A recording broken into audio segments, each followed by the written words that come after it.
We think we know the person we marry. And of course, in many ways we do. We know their history. We know their patterns. We know what irritates them, what comforts them. We know how they look when something is bothering them, and how they sound when they are topic. We know how they pull back and how they come forward. We know a lot. But there is a problem hidden inside that kind of knowing. Many marriages don't go stale because love disappears. They go stale when familiarity becomes assumption.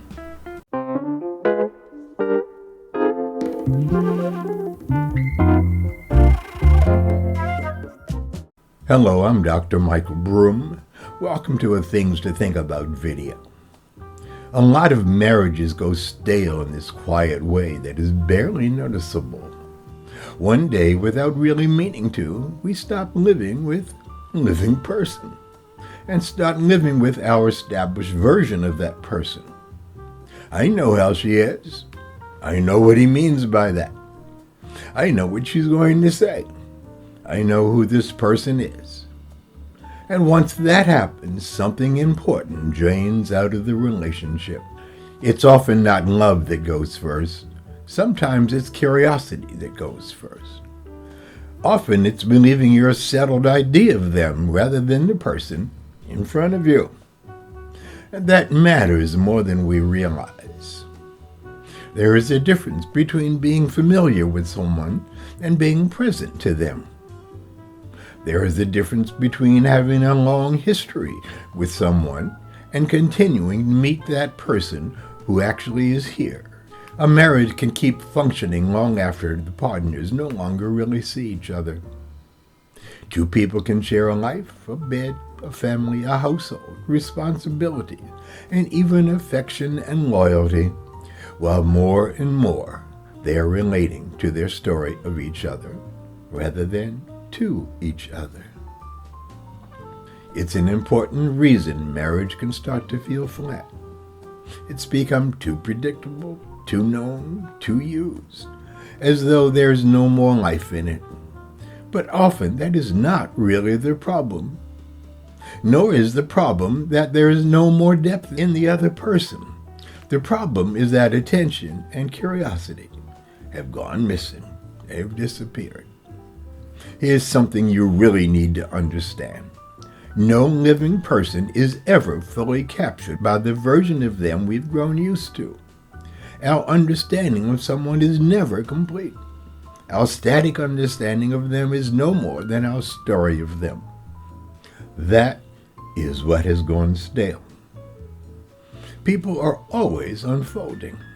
Life keeps drawing out parts of them even they haven't seen before. The person you married years ago is not the same person sitting across from you now. Time changes people. Disappointment changes people. Success changes people. Loss changes people. Age changes people.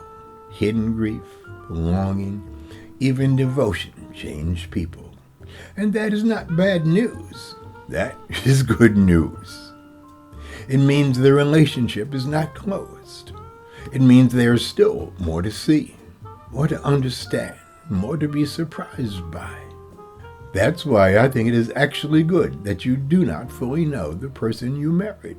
Not because marriage is unstable in some frightening sense, not because your spouse is secretly someone else, but because a good marriage is not built on having finished the task of knowing them. It is built on continuing the task of seeing and learning that person as they are now. To see another person is not just to remember who they have been. It is to stay open and curious about who they are now and who they're growing into. It's noticing what has changed, what has deepened, what has gone quiet, what has been hidden, and what you have misread. And what's always been there that has just come into view. Many marriages grow stale because that stops happening. A husband may decide, she always overreacts. There's history there. That conclusion did not come from nowhere. But once that label settles in, every strong feeling she has starts passing through that thought. She always overreacts. He stops listening for what the feeling actually is about. He stops noticing what may be different this time. He stops asking whether what he calls overreacting may be hurt, loneliness, fear, exhaustion, or simply a part of her that no longer wants to stay unseen. Or a wife may decide he never opens up. There's likely truth in that too. But once that conclusion hardens, she may stop noticing the quieter ways he does reveal himself. Not everybody opens up in the same style. Some people reveal themselves through a single sentence said in passing, through a small softness in a moment that used to be defended, or through what they used to cover up that is now in the open. But once the story is fixed, those moments may never be noticed.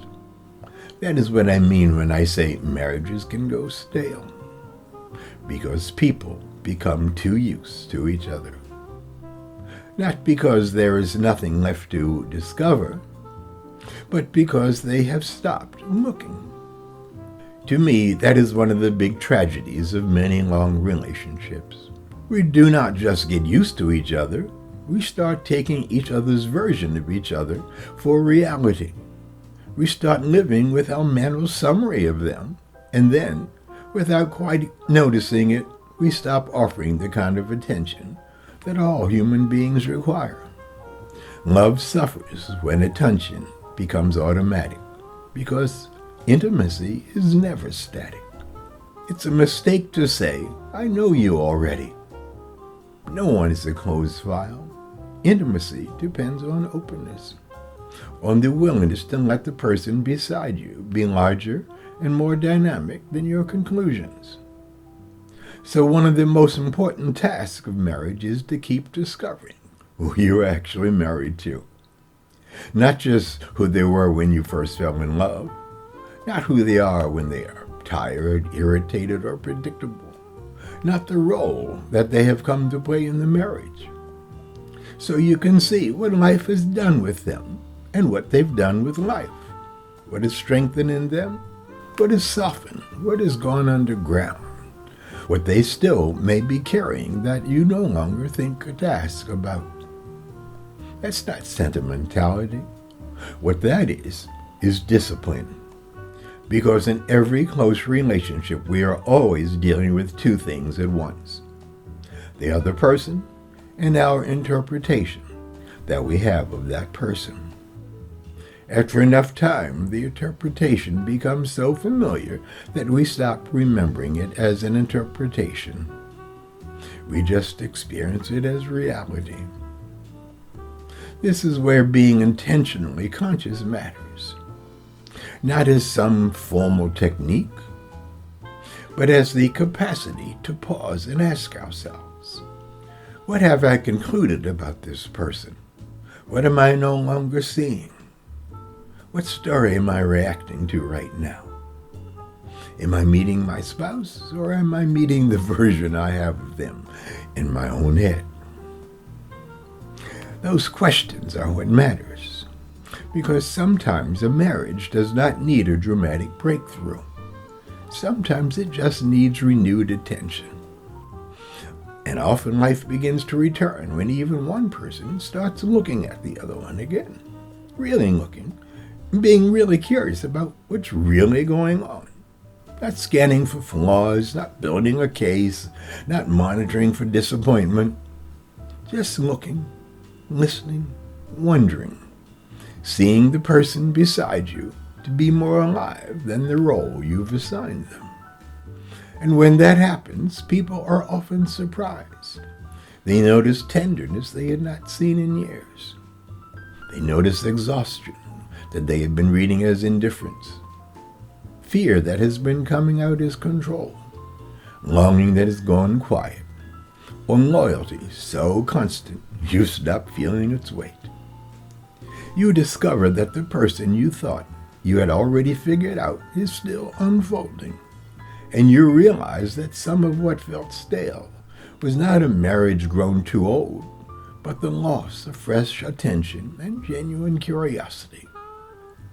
Now let's be clear. Seeing afresh does not solve everything.